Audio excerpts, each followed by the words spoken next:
आज की कथा है कुत्ते का घमंड और बैल तथा लोहार। आइए कथा श्रवण करें। बहुत समय पहले की बात है। किसी गांव में एक लोहार रहता था। उसका नाम था गोरू। वह नित्य गांव शहरों में घूम घूम कर लोहे का सामान बनाता और बेचता था। बैलगाड़ी खींचने का काम उसका बबलू बैल करता था। गोरू के पास एक काले रंग का कुत्ता भी था। उसने कुत्ते का नाम कालू रख रखा था। गोरू जब कहीं जाता, सामान और परिवार सहित गाड़ी में बैठता। बबलू बैल को जोत दिया जाता, फिर गाड़ी चल पड़ती। वे नए शहर गांव में पहुंचते, कोई उपयुक्त जगह ढूंढते और वहीं पड़ाव डाल देते। गाड़ी के सहारे कुछ दिनों के लिए कच्चा साधन बनाते और रहने लगते। वहीं भट्ठी बनाकर लोहे का सामान बनाया जाता। पास में ही खूंटा गाड़कर बबलू बैल को बांध दिया जाता। कालू कुत्ता घूम फिरकर चौकसी करता। उसे जब भी समय मिलता वह बबलू बैल के पास बैठकर गपशप लड़ाता। बबलू बैल और कालू कुत्ते में पक्की दोस्ती थी। एक बार की बात है, कालू कुत्ते की भेंट एक सियार से हो गई। सियार अत्यंत मक्कार था। उसे सबको लड़ाने में बहुत मज़ा आता था। किसी की दोस्ती उसे फूटे आंख नहीं सुहाती थी। अब की बार उसकी निगाह बबलू बैल और कालू कुत्ते की दोस्ती पर थी। इसलिए उसने मौका देखकर कालू के कान भर दिए। सियार के सिखाए का असर तो होना ही था। कालू कुत्ते का व्यवहार एकदम से बदल गया। पहले की तुलना में वह अब घमंडी बन गया था। वह मानने लगा था कि गौरू लुहार की गाड़ी उसके बलबूते ही चलती रहती है। यदि वह सहयोग नहीं करे तो ना गौरू का घर सुरक्षित रहे और ना ही गाड़ी एक जगह से दूसरी जगह जा पाए। उसकी इस गलतफहमी का एक कारण था वो सियार। बात यह थी कि जब गोरू अपनी यात्रा शुरू करता, बबलू बैल उसकी गाड़ी खींचता। उसका परिवार सामान सहित उस पर बैठ जाता। कालू के चलने का ढंग निराला था। बैलगाड़ी ऊंची और बड़ी तो थी ही, वह उसके नीचे ठंडी छाया में चला करता था।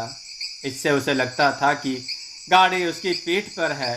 इसलिए जहाँ कहीं ऊबड़ खाबड़ रास्ता होता, वह गाड़ी के नीचे से भौंक कर कहता, बबलू भाई जरा संभल के, घबराना नहीं। उसकी बात सुनकर बबलू बैल मन ही मन हंसता। वह भी मजाक में रंभा कर कहता, देख कालू भाई, सारा बोझ मुझ पर ही नहीं छोड़ देना, तनिक अपनी पीठ पर भी उसे उठाए रखना। कालू का यह भ्रम और भी पक्का हो गया था। इसका प्रमाण एक दिन मिला। वे लंबी यात्रा करके नए शहर में पहुंचे थे। पूरे दिन थका देने वाली यात्रा थी। गौरू लुहार ने झोपड़ी नुमा घर बनाया। उसकी पत्नी ने झटपट खाना पकाया। खा पीकर सब सो गए। सोने से पहले गौरू लुहार ने बबलू बैल को चारा डाला और कालू को खाना दिया। वे दोनों भी आराम कर रहे थे। थकान से बबलू बैल बेहाल था। वह सोना चाहता था, मगर कालू कुत्ता गप लड़ाना चाहता था। बैल बोला, कालू भाई मैं थका हुआ हूँ, मुझे सोने दो, बातें कल करेंगे। ऐसे भी क्या थकान कि मित्र से बातें भी ना करो। मैं भी तो थका हुआ हूँ, तुमसे कहीं अधिक। तुम तो बड़े मज़े से गले की घंटी हिलाते बजाते चलते हो। मुझे पीठ पर पूरी गाड़ी का बोझ उठाना पड़ता है। कालू ने गंभीरता पूर्वक कहा। यह सुनकर बबलू बैल को आश्चर्य हुआ।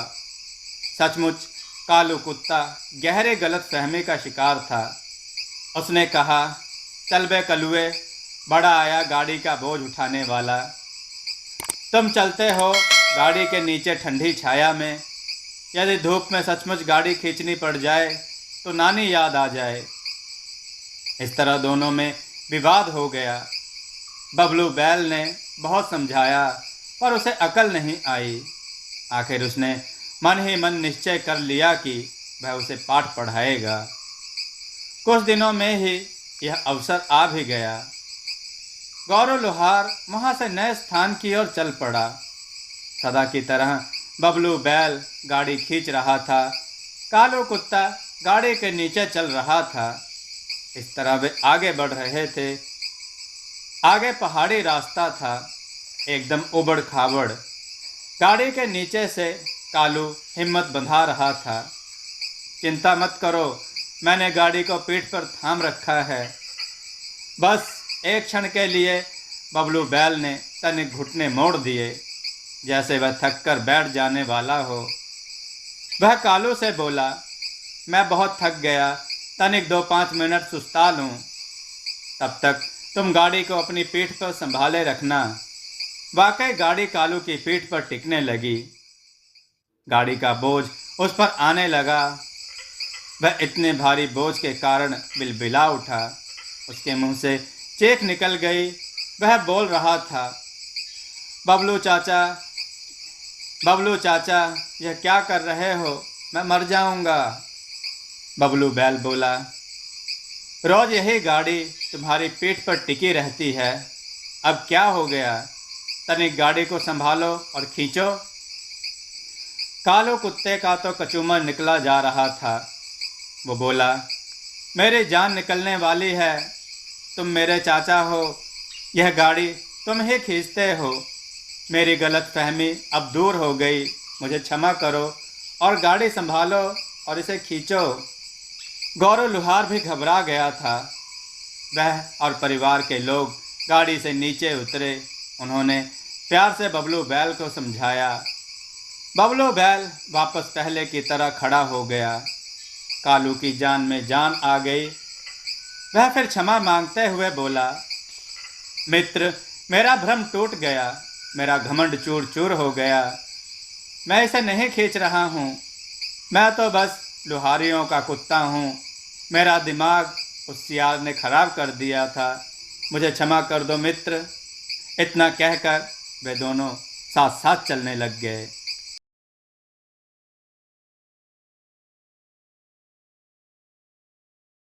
दोस्तों, आपको यह कथा कैसी लगी? अपने विचार और सुझाव कमेंट में जरूर दें। हमारी कथाओं को लाइक करें, हमारे चैनल को सब्सक्राइब करना न भूलें। हमारी कथाओं को शेयर जरूर करें, जिससे लोगों को अच्छा ज्ञान प्राप्त हो। जय श्री राम भक्तों।